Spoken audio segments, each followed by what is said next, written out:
What are we jamming on now, Jay? What are you jamming on now? I want to know about Avowed, actually. Is it Skyrim, kind of, or no? So, I think you're going to come to that conclusion just based on how I explain it.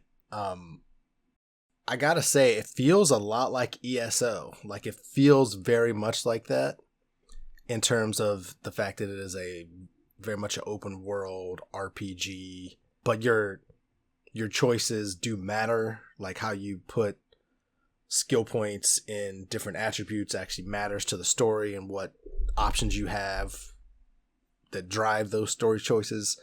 So it's much more deep RPG than I'm used to, but the gameplay, the battling, the fighting is so satisfying at the same time. Like, you can have two different preset just setups. So I have one which is like my full magical setup, which, of course I'm going to be a magical dude. I always am. We've talked about that over and over. Whenever there's an RPG, I'm going to be a wizard or elementalist of some sort.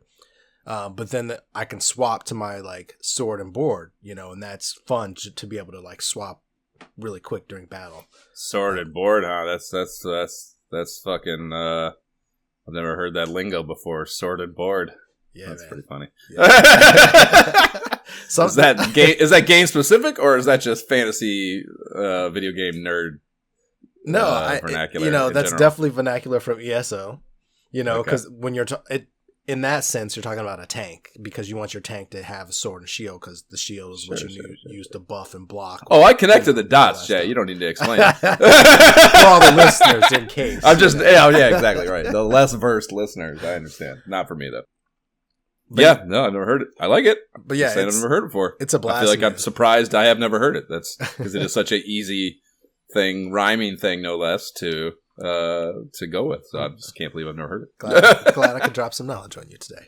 But yeah, this game is so fun, man. The gameplay is satisfying. The story, Courtney's playing it too. She really loves the story. She's deep into it.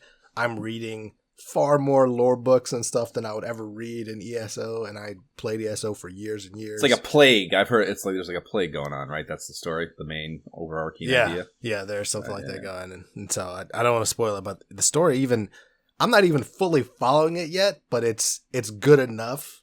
And again, the gameplay is so good, and like you have your multiple companions that you're bringing along, and like you're leveling them up as well. The graphics are great, as you would expect, you'd hope for. And yeah, it's great. And the funny thing is, I say all this, and I've never played Pillars of Eternity. So like, I'm not, this is in the same universe of that. If you like that, if you like that game, then I tried to play it a long time ago, but it was fucking steep. Oh yeah. Steep. It's kind of I think the same, I've tried to, I don't know, psychoanalyze why Baldur's Gate 3, even God knows how many hours into it, I was just like, I just can't put that game on anymore. I can't play that game anymore. And it's like, it's just too deep, I think, which is crazy to me that there is some threshold where I'm like, it's too much. Right. As far as like, I don't know, depth to an RPG. But there's something about like that, like, Baldur's Gate has it. Pillars of Eternity had it. Mm-hmm. Destiny, whatever the fuck it was called, the predecessors from the company that did Baldur's Gate. What the fuck were those called? I was about to say Destiny of Eternity. That's not what it's called. Right, exactly. Whatever. We played it. Yeah, that one actually was a little less so because you were kind of incentivized to maybe zoom in at times. But anyways, my whole point being that like really, really pulled out top down gameplay UI. Mm-hmm. To me, I think that's what it is. Like, that's my best guess as to why I can't stay invested in those games, because I don't actually get into it. You're not into the action, and I don't need like fucking really crazy battle mechanics, but I need to be in there and like experiencing that whatever is happening to these characters I'm supposed to be with. That like really pulled out thing. Like, if it's fucking, I got to spend 100 hours in that. I just don't have the, I don't know, that kind of depth and that kind of UI. I bounce off of it for some reason or another. So, well, it's a good thing. Skyrim. That's why I've been yelling about Skyrim for fucking a decade. It's a good thing that this doesn't have that. Like, you are in first person. Like, your hands are right there. You can actually right stick and zoom out so that you can see yourself, third person. But first person, I feel like that's the way to go. Like it's far more enjoyable and immersive to play that way. Hey man, I'm sure VR is a mod is right around the corner on that. I would think so, man. Like I said, it's really good. And to your point about games being deep, I know there's definitely been a game I played, and even I think I pulled up Conan the Barbarian because it was hot at the time, and I looked at that game and a similar game and I was like, man, there's too much here. Like I can't, like no, yeah. Like there's I need a tutorial. I literally need someone to come over and walk me through the first 3 hours. Right. Like I don't have time for this much reading and this much like depth knowledge, figuring things out. Like I want to play as well. This is not. So I think. Yeah, Pillars of Eternity was. Oh god, there was so much reading, dude. It was like.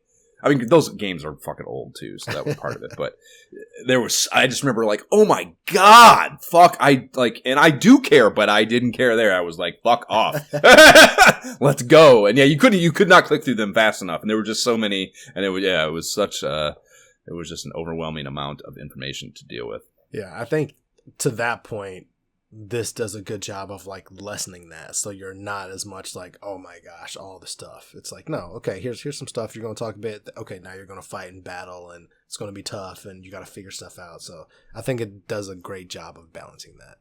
So I highly recommend checking it out. It's on Game Pass.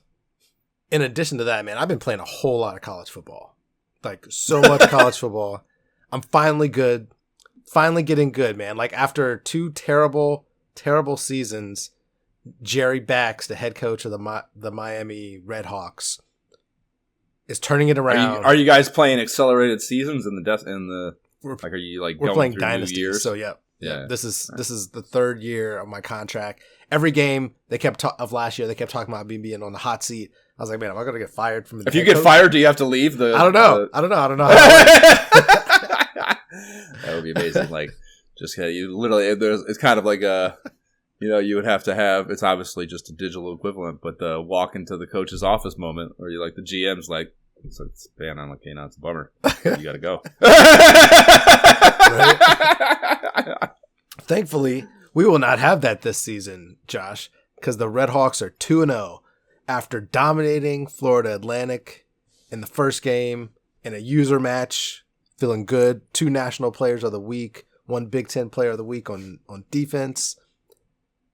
We won against Iowa by 1 Miami, point. Ohio's in the Big Ten now? What's that? Miami, Ohio's in the Big Ten now? We can do that in the game. Like, we do that. Oh, okay. Yeah, we relied it. So what happened was, like, you had to start the league, like, 2-star or something, like, in a really low school. So hence why I was playing a max school. After the first season, they're like, hey, do you want to move up to the Big Ten? Because a couple of the guys who were in those smaller leagues were good at this point, because I didn't play the first season with them. They were good, and they wanted to like realign, move up to the Big Ten, and play better competition each week. So I was just like, sure, that'll help me get better recruits, even though I am stuck at this game. So the first season, terrible, man. I lost every game but one. It was bad. I don't know. It was bad. I don't think I could sit and deal with that, dude.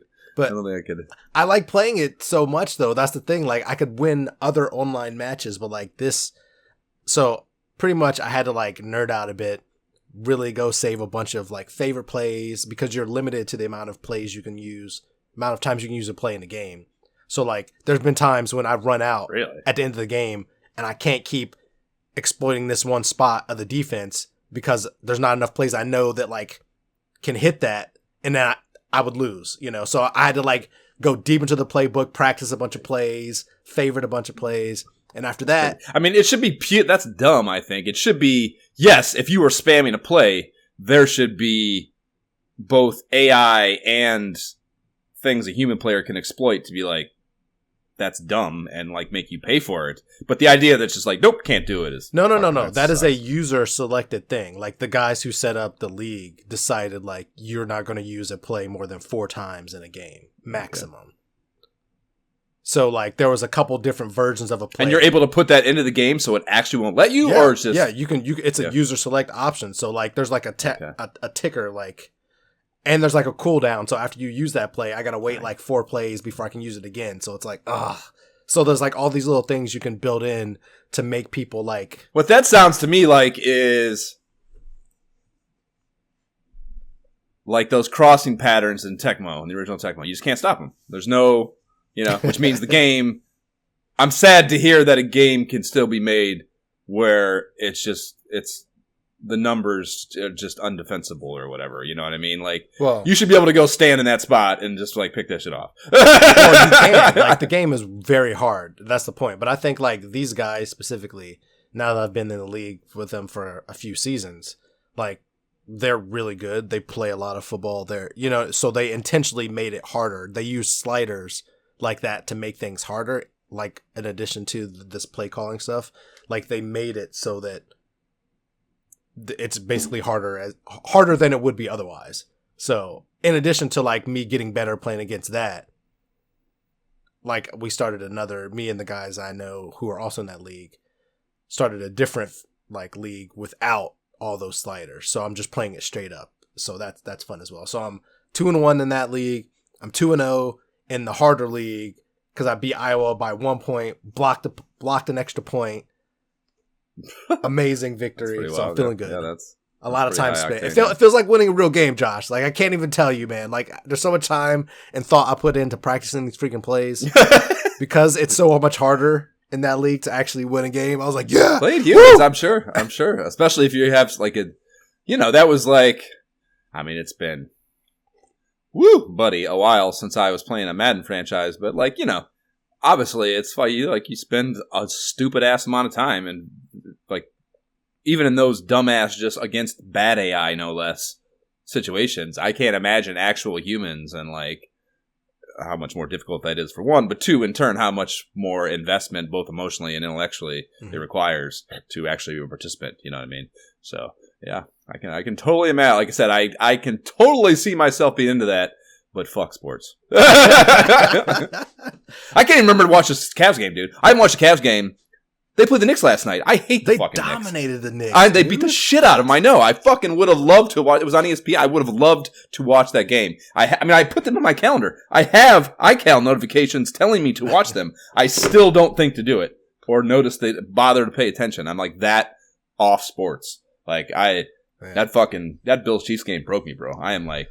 I am so off sports. It's crazy. I never thought we would get to this place. On the flip side, I'm like, Ohio State won, so I'm like, yeah, sports are great. Let's see what happens. What's going on in the NBA? That's what I mean. It's not a healthy thing to have in your life to like be on that emotional roller coaster and care about something that meaningless. It's not healthy. It's so much better. I've been able to do it the past few seasons. I've been able to like into the season. I'm like nothing. Like delete all the podcasts. I'm not even getting I don't even see them. I'm definitely not doing that in-season fucking 12 hours a day, Bills radio shit, all that stuff goes away. I've been able to do that the past few years, but like, I'm not even paying it. I don't like nothing, dude. Like I went and looked for it.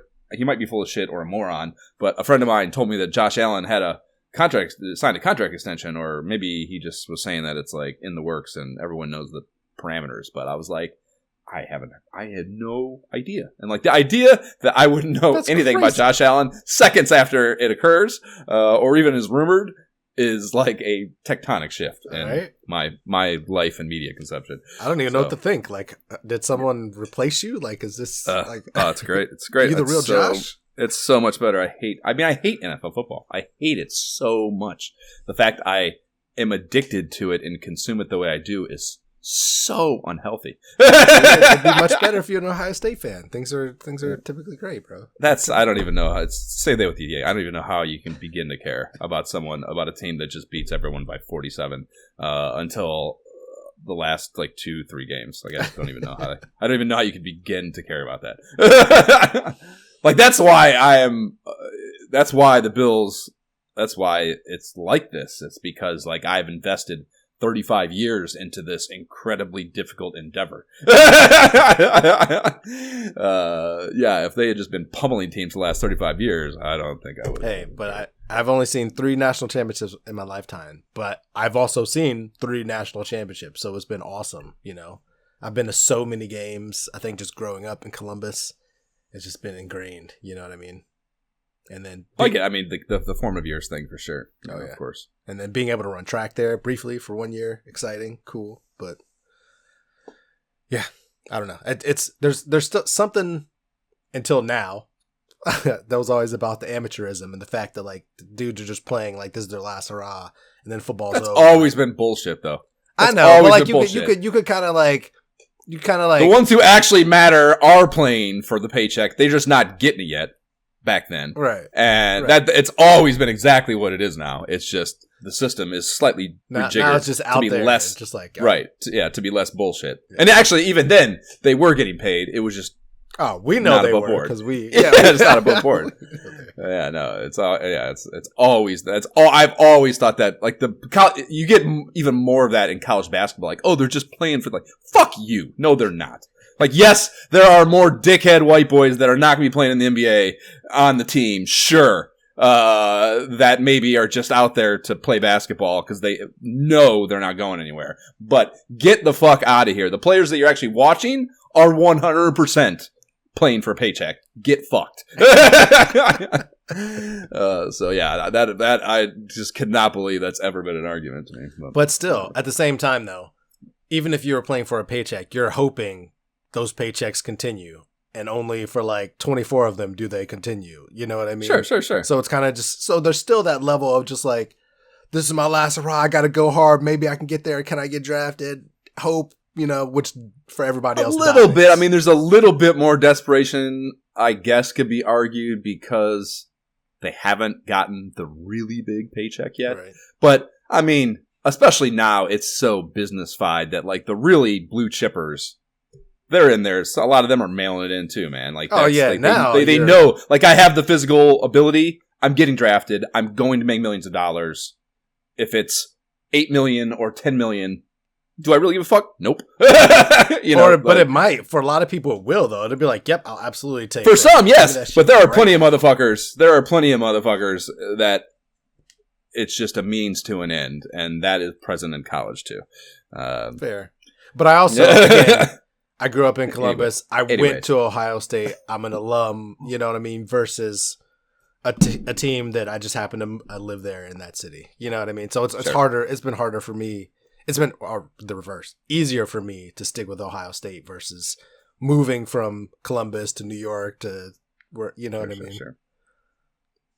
Yeah, I mean, that's moving, I don't know. Again, like, to me, it's all about the emotional investment. Like, the idea of changing teams in your life. Like, I mean, why? Yeah. If you're doing that, I mean, I don't know, whatever. It's different strokes. It's just like, I am not a healthy and emotionally well-rounded, healthy individual, especially in this realm, but period, to be speaking on this or telling anyone what they should be doing with their lives. So I'll just stop. But it's crazy to me that you could just be like, oh, I care about this team now. Like, what? Like, no, how do you even I'm not begin saying to... that. I will still... Yeah, I know you're not. I'm just saying like that. For the Yankees. I will always cheer for the Yankees. As much the whole as premise of that is crazy. Anyways, I can't imagine this is fucking what anyone tuned into this podcast gives a fuck about. Maybe, I don't know. We probably got some sports bros. That's definitely in our fucking bandwidth. Okay, anything else? Yeah, I mean, I've been playing a little bit more Marvel vs. Capcom collection. I beat the Punisher with my son. I was the Punisher. He was Nick Fury. Old school white Nick Fury, but they were pretty cool in that game. Very much like a side-scrolling beat 'em up in the vein of Fatal Fury. It was really good, actually. It was really fun. I don't know why. I feel like I've never even heard of that or played that game back in the day. That's something I have never thought of. Do they chain when they like is Captain America black now in the comics? I've never thought about that, actually. I mean, he is, or at least he was in at least a big run. Like, I don't know. I don't read. I've never read Captain America comics. Yeah, me neither. Avengers, who cares? But that's never even crossed my mind. That, like, but he was before they made him that in the movie. Like, that's why. Like, the movie followed the comics. Really? Yeah. That's crazy to me too. Yeah, Sam Wilson became Captain America in the comics definitely well before the movie. They did it first, so the movie and the show copied that. No shit. How about that? Yeah, man. Get at me on my Marvel knowledge. I'll let you know. We can talk Marvel anytime. Well, I'll have my segment at the end. I got my X-Men quest update, of course. But yeah, that's pretty much it. Other than that, just constantly playing Slay the Spire. I finally completed a run, so I'm happy about that. It's freaking hard to do. Still haven't done it again, which is also madly frustrating. But it's still addicting. So highly recommend. Okay. That's it. That's the whole sir. run. That's those are the main ones. A lot of time spent Woo, on those buddy. ones. I've had a wild 3 weeks. I am officially now a Patreon of Any Austin. It'll be the best $3 I spend every month for the remainder of my life. I can't believe that's. I don't know. This is honestly. I mean, I backed the Watch Out for Fireballs guys very briefly to get access to their back catalog and listen to the Subnautica episode years ago, and maybe the Outer Wilds episode too. And then I backed Team Beef, which is the developer of those VR ports of like Doom, Duke 3D, and all that shit, to get those. But I didn't keep backing those. I am signed up for the monthly. There's no chance I'll ever get rid of it. I don't think, anyways, unless he, I don't know, does something to piss me off, I suppose. But yeah, this is the first, like, I'm backing up someone on Patreon on an ongoing basis for sure. I just want this person to succeed. I know they are talented and funny, and I want to see everything they do. Like, that 100% is like the idea there. So I'm in the community, fucking talking. I got 5 words for you, bro. Outer Wilds. I want to hear your thoughts on that. Let's go. As if my $3 on the scope of his fucking situation matters. But yeah, there's 2 tiers. There's $3 and $10 are the only backing options. Like, I can't believe 10 is the maximum you can give this guy. And I don't really have an excuse for why I haven't upped it. I don't know. But it's named to the $10 category is called Member of the Bureau, which, remember, this is the guy that does the Bureau of Labor Statistics roleplay videos where he's going around and Paul. So you can become a member of the Bureau, which I think is a clever, smart idea for the upper tier. Anyways, the reason that happened was I watched, so he's got this, dude, he's got like his backlog. He's been making videos for like over a decade. So he's been doing this shit forever. He kind of just recently popped with these Bureau of Labor Statistics videos. He had like a nice, probably, I don't know. There probably is a website actually that tracks this. I didn't think to look it up, but he's got like 700,000 followers now. I'm guessing until maybe 3 years ago, he was probably in like double-digit thousands, So, people paying attention to him, and he had his user base or his audience, but it wasn't like huge as it is now. So his video history is kind of crazy. You see, because I'm so fucking into it, I have went through the whole backlog. I've watched basically everything that I could possibly want to watch now. He started with these videos called Egg Buster videos, and they were like glitch videos, or at least most of his early stuff was like, that's the stuff that was kind of catching for him, was they're like glitch videos. So he go into, especially he's really into Link and Mario and Nintendo type stuff. I was saying that you can tell his formative years were in the GameCube, and he like goes in and just shows you all the like, I don't know, just weird ass things that you can do and exploit in the game, and that shit got him like a little bit of an audience. So there's a lot of that shit, but he's just always had like a lot of random. He's always you can see him just constantly trying new show or video ideas, and like it's kind of cool just to. I've never paid any attention to any YouTuber with any depth or real interest, and like just seeing kind of the flowchart of him trying things and like, that doesn't work, and then trying this, and like that kind of works for a little bit, but not as well as I want. Some, just kind of seeing the development has been kind of a cool little fucking social experiment going through his backlog. But anyways, I think they're probably 5 or 6 years old now when he did this. But he did this, and he doesn't do a ton of streaming that I know of, or at least the videos aren't on his channel. Maybe he does stream live, and then he doesn't bother to post them on YouTube. I don't know exactly. But he's got one on there that he's uploaded all of it. And it's for this game called Radiation Island, Jay, which of course you haven't heard of. It's from this like small developer. I can't think of the name of it now, but it's like, so it's a 2016 survival game. So it's very reminiscent functionally. It's like a mix of like Fallout, in that you're on this island that's some weird irradiated thing is happening. So there's zombies everywhere of different kinds and different like aptitudes to pose a threat to you. And there's also nature. So there's like all these fucking like actual just normal wilderness animals.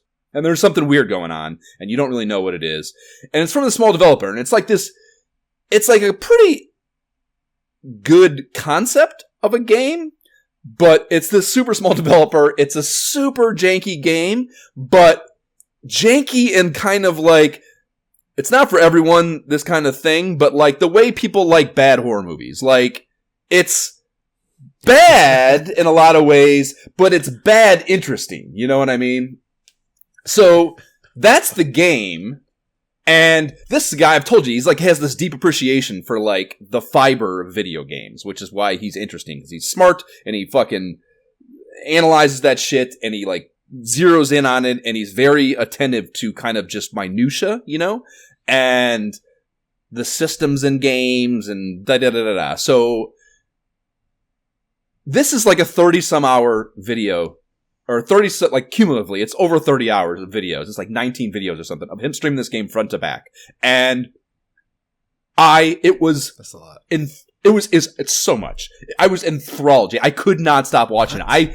I watched this shit, like everything I was doing all day long for like, I don't know, 6 days straight or something. I could not stop consuming this fucking stupid ass stream. It's not even stupid. I won't even call it stupid. It's not stupid. It was fucking enthralling because it was this beautiful intersection of indie development insanity, low budget game shortcomings, and no one knowing anything about the game. So the chat is just as confused as the player that has never played the game. And that was really interesting.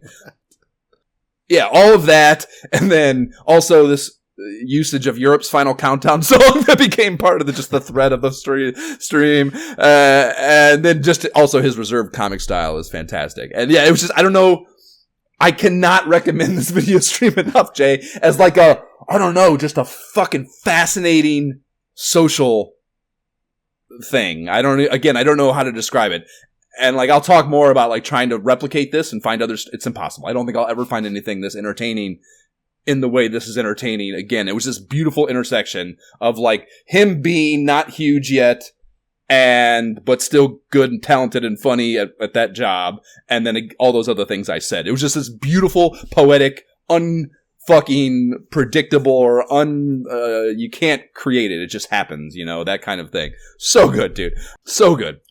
And yeah, I mean, like 4-ish episodes in, he starts putting on that song whenever he's gonna go out and try some epic thing. And dude, I was in my fucking kitchen crying laughing for like 7-minute segments of my life. I was fucking dying watching this shit. Cause like shit would happen, dude, and it's just like, again, it's all his fucking ability to be funny. But like shit would happen in the game, and it's just like, you as the user who are invested after watching however many hours of this now are like, I cannot believe it just happened. Like, it doesn't make any sense for the game to let that happen. And it's like, the reason it's happening is like a combination of like janky video game and also just a crazy kind of good idea and story world and whatever, you know? And like his reactions to shit would just be, so fucking good, dude. And like, it would just take things from him. Like, it was so punitive and so hard and so brutal of a video game experience. It's unbelievable. Like, I cannot believe you're gonna stick this out and finish this game. It's so cripplingly harsh. You know, it was just, I don't know, whatever, this incredible fucking experience. I'm gonna cast him in a fucking movie. I'm gonna write a movie for him. He's like so entertaining. So fucking entertaining. So that was probably the most fun thing was just, I cannot recommend this enough. I don't watch streamers. I don't want to watch video game streams. I'm gonna talk more about them trying to replicate that experience in a minute. Like, this is beautiful. You have got to watch it. Whatever you're gonna do for the next 30 hours of screen time, I promise you, if you like you gotta like video games. But other than that, no qualifiers. There's whatever you're gonna do with your next 30 hours of screen time is not this entertaining. It's so fucking funny, man. Wow, that's God, a statement. So good. So fucking good. So good. So, Eddie Austin, Radiation Island. Holy fuck, watch that. So that was going on. Then Civ dropped, Jay. Civ 7. It's Civ. It's different, but it's Civ. It's same, you know. The different stuff, though, is big fucking different, man. It's the first time I think they've made a real like, if you'd asked me this before I played 7, I'd be like, oh yeah, sure. Like, Jab and I argue about 4 and 6, all the, you know, like, there's been differences, right. But it's been the same game. Like, every Civ game I've played and I didn't realize this or think about it until I was playing this one, but every Civ game I've played since like 2002 has been the same exact thing. I stack as many wonders as possible. I don't really military up unless I'm forced to. And I'm trying everything in my power to prevent that from happening. I don't want to be at war. I just want to build, ideally. You know, I'll build up and murk you if you wrong me, but that's not what I want to do when I play that game. Right. And then other than that, I'm just stacking some sort of arbitrary number of points, either culture or science, probably. And that's what I've done for every game for 23 years. And I didn't know that until I played this one, because this one, the stat chasing shit is gone. You can still see numbers. There are some underlying math that I guess you're kind of like trying to chase. But they've introduced so much randomness and spontaneity that you have to realize is happening, acknowledge it, and then respond to. That you don't have the even on, I mean, I'm playing on the second level of difficulty right now. And granted, I don't know everything yet, so maybe eventually you see the fucking Matrix and you can kind of start to cheese it, or, you know, in Civ form, cheese it. But I don't think so, man. There's so much randomness now that you have to adjust. You have to see what's happening and be like, whatever the fuck my objective was a second ago, that's at best got to get backburnered hardcore. Maybe just get abandoned. And I have to do this new thing to deal with this new problem and this new threat and this new set of objectives. And that's crazy for a Civ game, because that hasn't been there for any of them. And I just did not even think about that ever being a lacking thing, but it was. So like that's one big thing. And then another huge rejiggering they've done is they've introduced this ages system. So there's 3 ages. There's like antiquity, I forget what the middle one is, and then modern. And each one has like you can see the percentage of it going through it. So like, and everyone is on the same thing. Like you don't change it isn't just you going from modern to the second one. Like when this gets triggered by however it gets triggered, everyone has to go through this thing. Okay. So what it really does is that's different. It kind of wipes the slate clean a little bit. I mean, there's some carryover. It's not totally, you know, you keep your cities, your military leaders, a certain number of them are kept. So like the experience accumulation that you have done with your commanders and the development of them and their aptitudes remain. You as a leader have some like attribute things that are applicable to all ages, and you can carry over and build on as you go through the 3 different ages. But a lot of the shit that's happening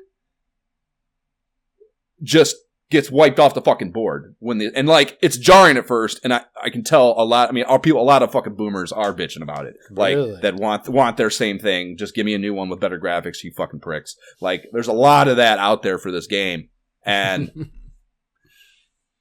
I don't agree with it, obviously, I think based on my tonality here, but it's abrasive. And at first it's like, what the fuck do you mean? Like, I was in a war on a game and like the age changed, and like I was about to take a city, and like, dude, like it makes all your fucking, it makes a lot of your military stuff inconsequential, which I think is more accurate. Like, the kids they send to the front lines mean nothing in real world war, and it is just the fucking powers behind them that actually have the macro meaning in these things and their intentions and shit. And I think it better emulates real world war in that regard, and that's kind of heady, more so than I want to get into here. But yeah, it kind of just wipes that shit off the board. And like, yeah, I was in the middle of that war. I was about to take a city. I didn't even, you got to pay attention to that fucking counter, or it'll just catch you by surprise. And like the age ends and you're like, fuck. And like, I was in, like, they had came to me right before the age change, the opposition, and offered me a city to end the war. And I declined it because, like, no, I'm taking that city and I'm about to murk a bunch of others, you motherfuckers. And I didn't think about that or know whatever the reason was. And then the age ended and the war ends, and all those military units are gone that were where they were. So I just like didn't get that city that I could have gotten if I'd have been paying attention. So that's just one super small example of like new shit to worry about and new systems and stuff.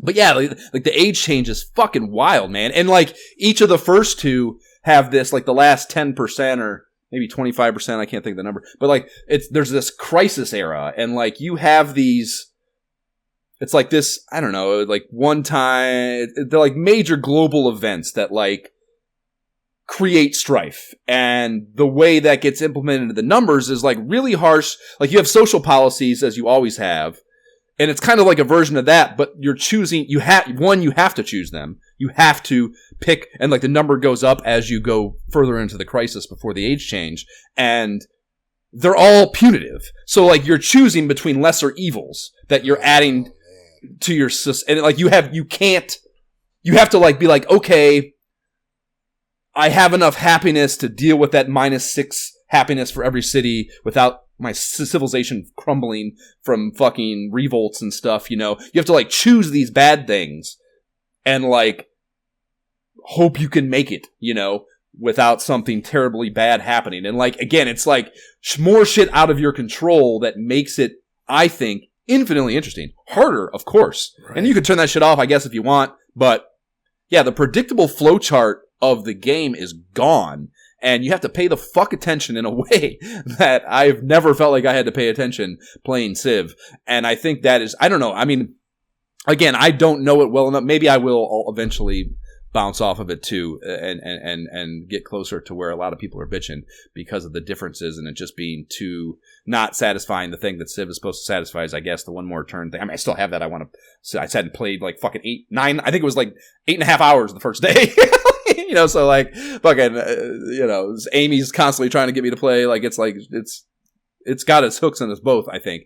So it's not like I am that way at all yet, but maybe that'll happen. But yeah, I mean, I don't know. To me, it's just, I think it took such balls, like to take a franchise that storied and it's just the audience for it is so defined. Yeah. And so I know exactly what I want. Give it to me. Just give it to me. I'll pay for it. Just give it to me.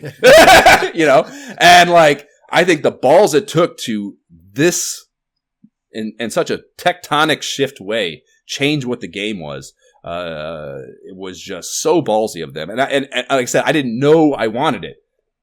Something this different, but it is just so much more interesting than Civ has been for so long to me, and I didn't, it was something to give someone obviously something they didn't know they wanted is good creation of art or whatever you want to call a fucking Civ game, Yeah. So, yeah, man, fucking wild how different it is. Like the biggest, a really good analogy I thought to help simplify that ages thing. It takes the game, it goes from being just it's in a sports analogy. It goes from a single elimination playoff game or something to a best of 3 series, and like it's not exactly standalone as far as like your scoring or whatever, and winning the game. But in a lot of ways, it does it reshuffles the deck, and if you jump out to a big lead in the first age, that does not mean you're just going to coast the rest of the way. Shit's going to happen. Things are going to change. You have to you don't change your leader, but you do change your civilization, which I think is so much more historically accurate. Like if you have this plot of land with these cities over 3,000 years, like the same group of people are not going to be who lives there. You know what I mean? Like things are going to fall or empires are going to fall. They're going to lose ground. They're going to be taken over. New people are going to come in and settle. Like shit changes over time. And I think it's, again, just such a better representation of what this game is supposed to be representing, which is the history timeline of the world. You know what I mean? And I think that also is just so much more interesting, So yeah, fucking hugely different game. I did not expect that to be like that. So pretty cool. So you're saying I should check it out. Should definitely check it out. And even cooler, Jay, that shit's going to be on VR by spring. Quest native VR. They're doing a Quest version of it. And yes, they'll get my $70 again, or however much they charge me then.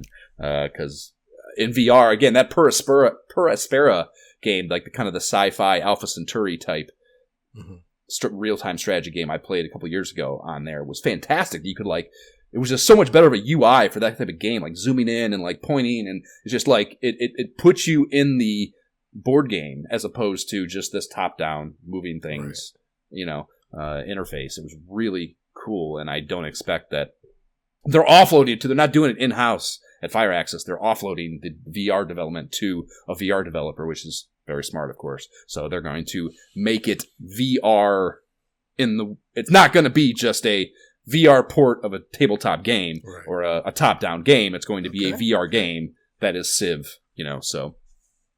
Yeah. I was blown away by how different it was. So that's going on. Metro 2033. If you remember, I was stuck in that because of the stealth shit. Right. I was totally right. It was just a UI / what do you want to, what do you want from me?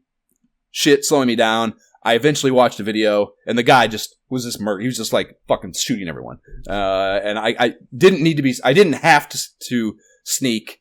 Maybe I wasn't even supposed to. I don't know. You definitely. I mean, it told you this is how you sneak. So they clearly wanted you to sneak for some of it, but there are parts that maybe you're not supposed to, and I didn't know that. Yeah. So it was just a perfect example of just what I always talk about with VR. Sometimes you get fucked because you just don't know. Although I think that's, like I said, that was a thing present in even fucking PSP Metal Gear games. So that's not entirely unique to VR, but it was a little bit of that idea. I didn't even think I could use my gun. I had tried to shoot people when I got discovered, but for some reason it didn't feel I don't know, maybe I was just getting murked too fast because I was discovered by more than one person. I don't know. But yeah, I didn't even know that I could use my gun. So when I found out I could just get into a fucking dark spot and go and brain the fucker yes, it aggroes that dude who's nearby, but you just shoot his ass too. And then the other people didn't hear you, I guess, So yeah, that was just a dumbass thing I bounced off of. So I'm popping into that when I can handle the sensory overload. Nice. Which is nice, of course, to not be just throwing the game away. And so the other really big thing, I think, is... So I watched that Annie Austin stream, the Radiation Island thing. So I finished that, and now I have a massive hole in my life that I have conditioned myself to need for a week. So I'm okay, I'm going to try to chase the dragon and get that drug from another streamer or something, which... That did not happen, spoiler alert, but I started poking around, trying to find streamers that, have dry humor like him that I aren't constantly catering to their chat, which, like I said, I don't watch streamers. Oh god, it's so hard to watch someone, every 5 seconds, turn to the chat and be oh, thanks, whatever, for the... And, I get it's their job, it's what it is, but I don't want to watch that. It's super fucking annoying, and not at all something... For that reason. Yeah, I cannot. Oh my god, I could not believe some of them how badly, and just it's so pandering too. And again, I know I'm being a cunt by saying this, but it's so pandering and just makes my skin crawl. So I hated most of them. I hate everything. You hate everything, Josh. You fucking hate everything. And it's yes, correct, hypothetical, judgmental fuck in my head. That's correct. I do hate everything, but I still think I can find one or two that'll satiate it. So yeah, they gotta, not do that. They aren't acting disingenuously when they react to a game, which is another big problem. They're all, overreacting. It's fuck off, asshole. Yes, the camera's in your face, but just play the game, please. And then also, the last element is not letting the chat spoil their experience. You know what I mean? If they're reading the chat, people are fucking horrible. Human beings are terrible, so they're spoiling everything if you let them. And, I found, a lot of them have moderators that want to not have their shit spoiled and be able to play a game organically. So you get some of that pruned out, but if there's any chat at all, some of it gets through. I don't give a shit how good of a job the moderator's doing. And even if even small things whatever, the simple things that maybe aren't spoilery, but feel really good when you figure out them yourself. And if I'm going to watch someone play a game, I want to see that, and to have any of that taken away sucks too. So, very hard to find all my fucking check boxes, but I found a guy doing an Outer Wilds stream was my first foray. It was pretty good. He actually hid the chat. So the chat was going on, but he just hid it and put it in the video that he edited and uploaded later, but he played the chat clean with no chat. Played the game clean with no chat. So it's kind of interesting because you see the people going buck wild in the chat, especially for a game like Outer Wilds where it's mind-blowing discoveries. People just going oh my god, he fucking figured it out! Or I can't believe he fucking did that! That was so stupid! So it was actually kind of entertaining to watch that happening, but him not see it. And he wasn't a bad whatever. But I watched that. I couldn't find the other ones. I'm like, okay, so what's the next step? Subnautica, right? So I tried to find a Subnautica guy. I found one, and honestly, the stream was pretty bad. The guy was doing a ton of pandering, and he did have moderators, but there was still some spoilery shit going on, so not even fucking close. But I watched God knows how many hours of Subnautica, Jay. What do you think that's gonna turn into? It's gonna turn into me going, I gotta play Subnautica. Of course. So I played this fucking game. I'm not gonna just fucking play Subnautica again. I got to figure out a way to play VR.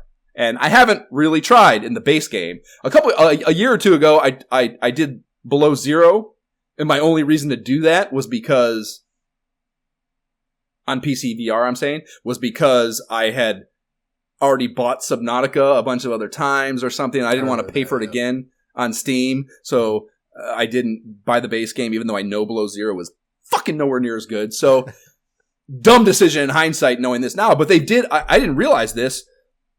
Like, it's probably 3 years ago or something now. They did a VR. They released an official VR port of it. So there's like actually a VR iteration of the game that's native.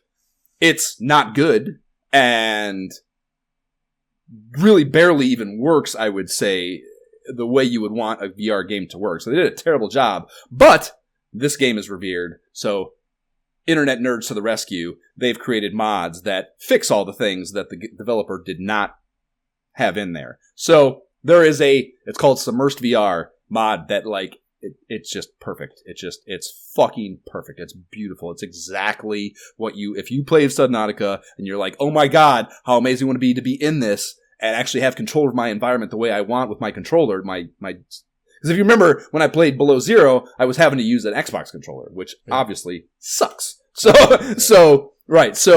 now it's mapped to VR controllers and it's perfect. And Jay, I set this goal for myself, and just like every time I've done this, it's like 30 minutes later. Like, yes, it was some hard stuff. I had to like watch some videos and figure some shit out and download some things and blah, blah, blah, and to pay for the game again. But I got $3 off, Jay, because I had Below Zero already, and it's a bundle. So Steam cut me a deal. I only paid $27 for it instead of $30 for, the third time I bought it or whatever. But oh man, you get into it, dude, and it's like oh my God, it's just such a great world in VR. It's so fucking good. But like all functionally, I can see it's all there. Mm-hmm. Like I can see that it's there for me to enjoy perfectly if I want. It's like that subside, the diving experience I was saying. Like, it's incredible. I can tell it's incredible.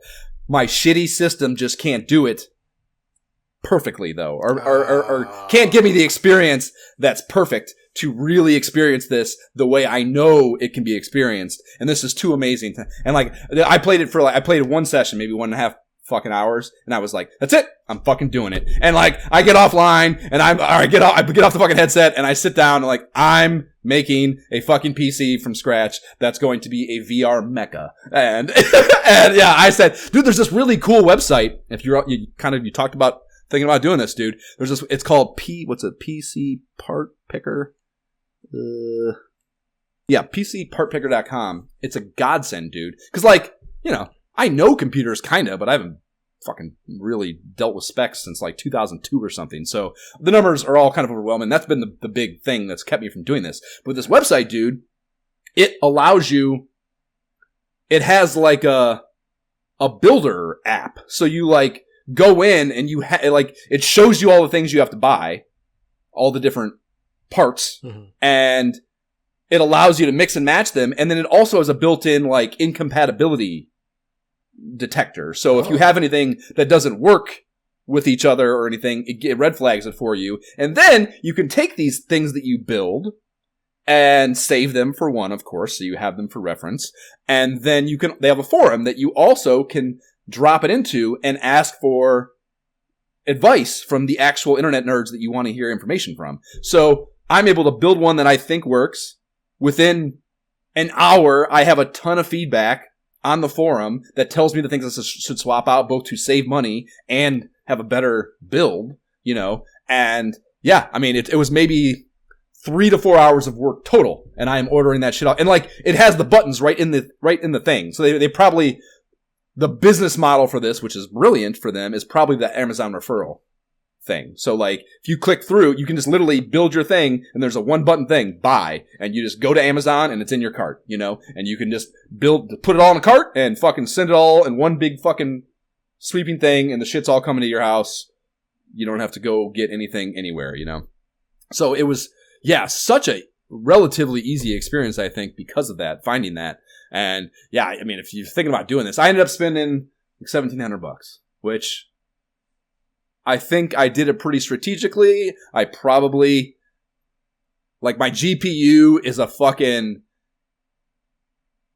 these numbers aren't going to mean anything, but it's like one step back from like the one that just came out, my graphics card, you know, and like say the processor, everything else is pretty much, it's relatively inexpensive. Your big money is the graphics cards. Like I paid like $625 for this graphics card, and these things can go up to, you can probably spend like $2,000 on like the high end ones, maybe even a little bit more. I don't know. But yeah, like the graphics card and your core processor are your big expenses basically, and everything else is pretty cheap. You got to buy all the little fans, the cooling thing. You got to pick your case, and like I don't want some like, dude, some of these fucking cases look like they're from fucking Planet fucking whatever. I was about to say, like, did you get like a big colorful thing? Like, what are you? No, it's like I got a black box that with mesh on the side so it can stay cool. Like it's not going to be no fucking flash to it all, but you can get some crazy looking ones if that's your deal. But yeah, like, you know, you got to buy all the fans, you got to buy the hard drive. Like, dude, this is the hard drive. Look, can you see this? Yeah. This is a 2 terabyte hard drive, a solid state 2 terabyte hard drive. That's crazy. I thought it was I took it out and I ordered so many things. Like, actually, it just showed up this morning. I ordered this shit yesterday, Jay. And the first box showed up literally right before I jumped on outside my door. And it had the power supply and the hard drive from Newegg. And yeah, it's from Amazon actually. But yeah, this is like I think it was like $104, a 2 terabyte solid state hard drive. So like no moving parts. It's just, it looks like, I thought it was a RAM chip. I thought it looks like a RAM chip to me.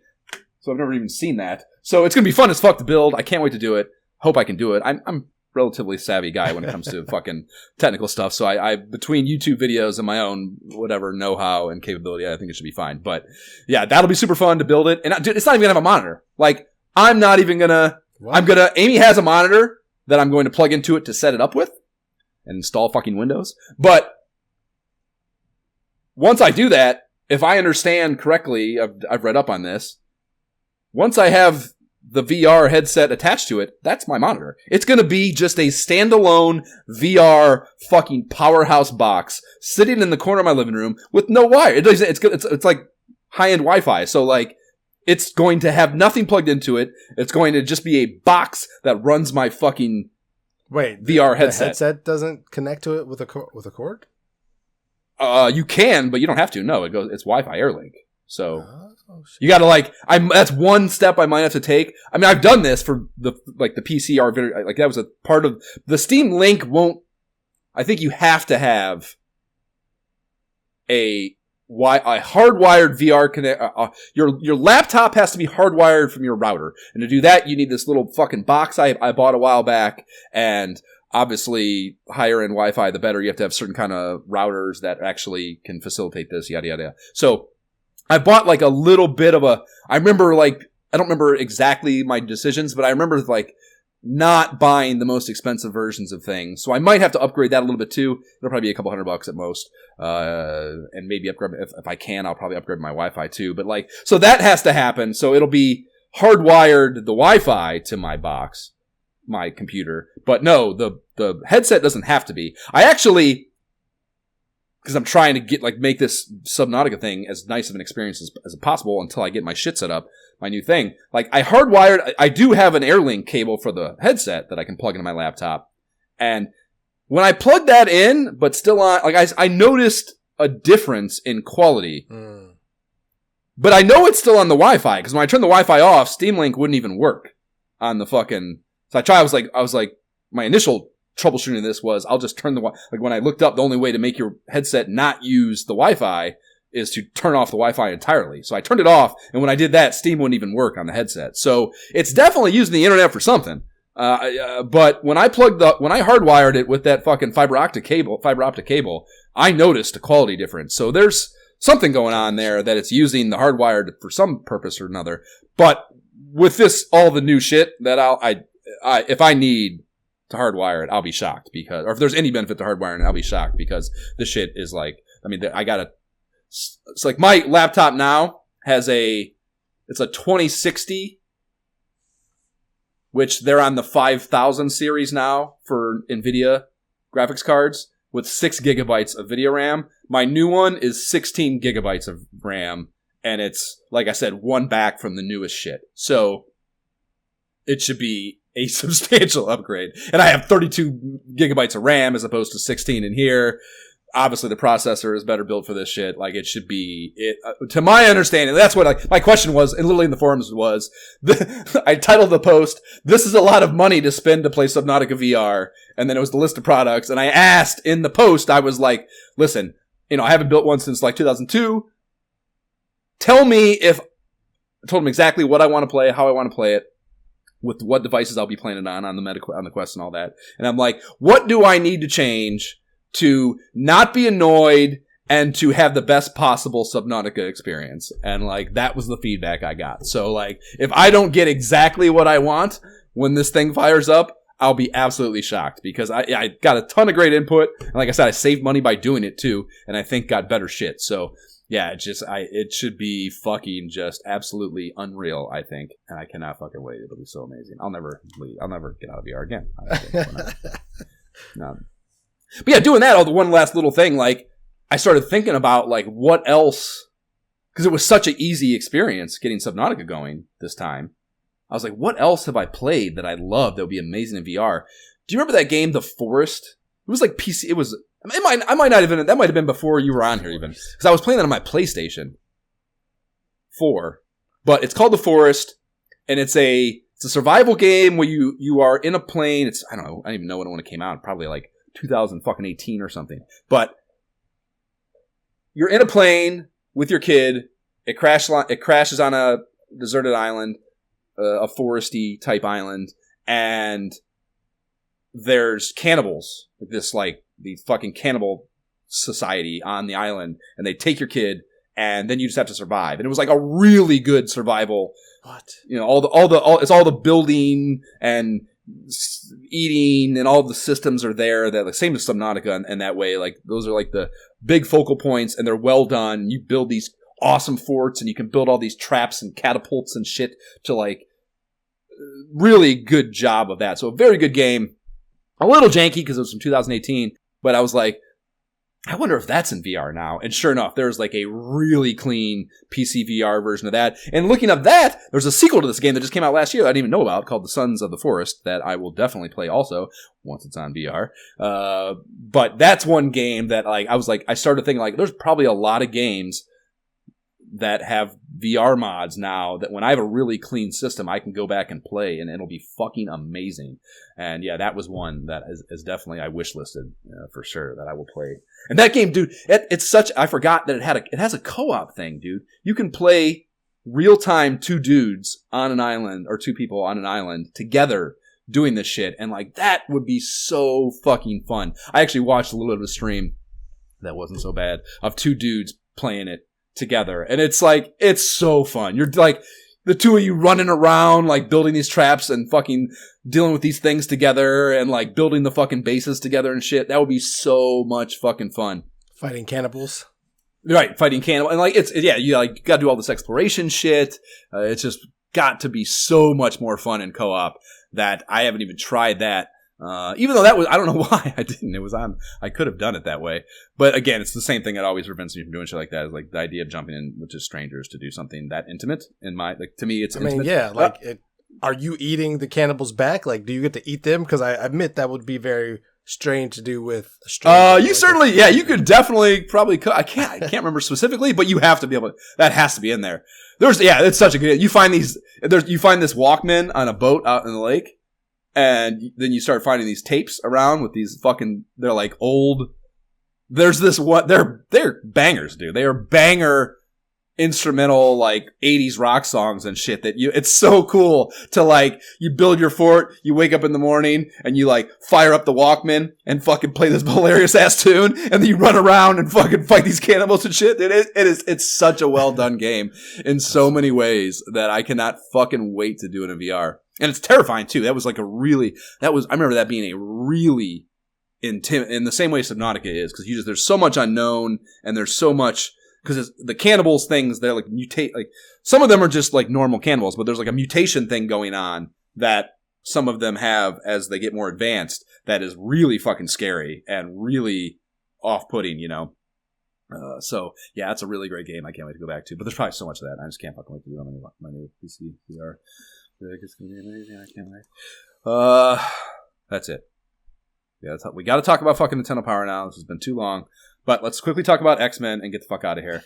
I'm up to. I just did 175. I think I read 176 last night before I fell asleep. Okay. The issue after 175 is where Madeline Pryor and Cyclops get married. So we're coming out of what's been happening. Storm is still the leader. She's broke bad. So like they get into a thing. They introduce the Morlocks, which are the sewer fuckers. And when she goes down there, it's right when I don't know. I can't remember what. I think it's coming out of the Jean Grey thing. Something. What causes that? I can't remember what triggered it now. But yeah, Storm breaks bad. That's when I didn't never know this, but it's why she shaves her head and does the mohawk. Yeah, she mohawk. turns into like an 80s punk figure now, and like that is accompanying this tectonic shift in her. Like mentality about, because her whole thing previously has been she, refuses to kill anything, everything, all life deserves goddess of the earth type thing. She's like this when this Morlocks thing happens, she almost kills that leader of the Morlocks, and now all she talks about is how it feels great and she can't believe that she always was that way, and like, if I have to kill this thing, so be it. She almost, who was that mastermind fucker that creates the Phoenix? She makes the X-Men think that, or he makes the X-Men think that Phoenix has came back and that Madeline Pryor has turned into her, which is never really explained. I mean, I guess maybe it does get explained more now. They just got married, so it's not like she's going away. But they're like hinting at, and I know it's in X-Men 97 too, so I know that must be where it's going, but they acted like this problem totally went away. But they were like insinuate, like Scott was seeing these things in Madeline Pryor where he's like I can't remember what it was, but she has that like transcendental crash experience the same day Jean Grey dies or something. Mm-hmm. So like he's like getting worried that Madeline Pryor is Jean Grey. She looks just like her, to the point where when she meets the rest of the X-Men, everyone's like, "Oh my God, it's Jean Grey!" It's like a lot of weird shit going on that if that doesn't get explained by some actual connective tissue between her and Jean Grey, you're going to have a real hard time explaining that to me, I think. But I know it's got to go somewhere in that direction, because X-Men 97 touched on that to such a great degree. But I'll be curious to see what that is, because it was super weird that like, yeah, when she showed up, everyone's just like, she's like, that's like, because it's a comic, I can't tell. Like, he's talking about her being like, kind of looking similar. I'm like, okay, so there's like a close similarity, sure. Like, yes, I can tell their hair is both red, but do they look the same? I don't know, it's a comic book. But, but when she shows up at the X-Men mansion and everyone's like, oh my God, like, it's fucking Jean Grey. I'm like, she can't look exactly like her. Get the fuck out of here, And also, how weird is it that Scott is dating this chick that is identical to her? Like, that's such a weird life choice. If he actually is so heart-wrenched anyways, like, sure, a certain type of person can be like, okay, I'm just replacing the human being. Great. But like, that's not Scott's vibe, so, that to me was very jarring, Also, you don't know what happens. You don't know. I don't know. Yeah, again, I know there's some fun. Yeah, I know there's something. I know, again, partly because of X-Men 97, partly because like a loose knowledge of the universe from like the cards and just knowing picking up on lore things here and there over 30 years of caring about the X-Men. But I don't know exactly what it is. And yeah, I mean, I'll be just curious to see exactly how that works out. So there's that going on. The Starjammer shit is still going on. Cyclops is still deciding whether or not he's going to join his dad and go off, which clearly isn't going to happen. But they just won't let that go. It's like, this last issue, just like the only time you see his dad is at the wedding. He's just like sitting a row back from from Scott's grandparents. And he's just like thinking about how, I don't know, some dumbass thought that his dad had. But it's funny how they just won't let that go away and keep that circling in the background like there's any real threat of Cyclops just leaving. You know, that's the weird thing too. Because it kind of seemed like when Cyclops first came back after Storm was the leader, that it kind of like it wasn't explicitly said, but to me, it seemed like Cyclops took back over as the leader, you know, but that has went away because now they are explicitly talking about, like they had a chat a few issues back where he's actually talking to her, or they're talking about how it's still her team and he, you know, there's decisions that he wouldn't do. And yeah, like there was something going on there that very explicitly explained that she was still in charge and that was going to be that way until further notice, you know, which I thought that had went away entirely, you know. So that's interesting. Trying to think what else. The whole Mariko, the whole Wolverine tangent, which I was wrong. They just didn't do a good job of having it line up with the actual real life calendar, I don't think. But he goes to Japan. He invites all the X-Men to come to Japan for the wedding. She leaves him at the altar.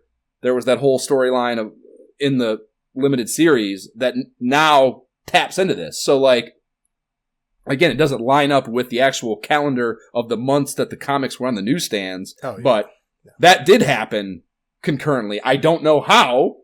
I guess, well, he leaves, so he is over there, and that must have been when that limited series happened, and that's whatever. That is supposed to have just happened right before this issue of X-Men when they go to Japan, I guess. But that was jarring to me that ended up actually having more, I don't know, relevance to the actual X-Men timeline. I didn't expect that because it wasn't happening at the same time when I was reading the comic books. But so yeah, he goes there. She leaves him at the altar with no real explanation, and it's like super fucking janky. I think the execution of that was really bad. But that whole thing happened, and that's still you're still jumping back to that a little bit. He just took the sword back to her in Japan, and they had this really weird conversation. Where he said to her that if he's keeping the sword, he should get to keep her too. It's very possessive. I thought a very weird vibe to that conversation, but she's like, I need to do this thing or it's not honorable. And I still don't exactly understand what they're talking about, even though there's been like 3 or 4 issues and plus the limited series now. I don't get what's happening there exactly, but something's happening there still. So some more formative Wolverine stuff. So yeah, a lot of shit going on. Definitely still reading. Knocking out like 2 a night probably at times. But I have a feeling... I was surprised they made 175 such like that was the wedding issue. And I was surprised that 175 was like this big epic thing. It was twice as long. It was like a double issue. Mm-hmm. It was 43 pages instead of 23, I think, or 46 instead of 23. And yeah, I expect that issue 200 will probably be a banger as a result. If they're willing to do 175 as some huge epic thing, I imagine 200 will be quite the... That's a good guess. That's a good guess. Yeah, quite the deal. So I'm looking forward to that. But yeah, I guess that's all the updates on the X-Men front. Definitely invested, I guess, ultimately.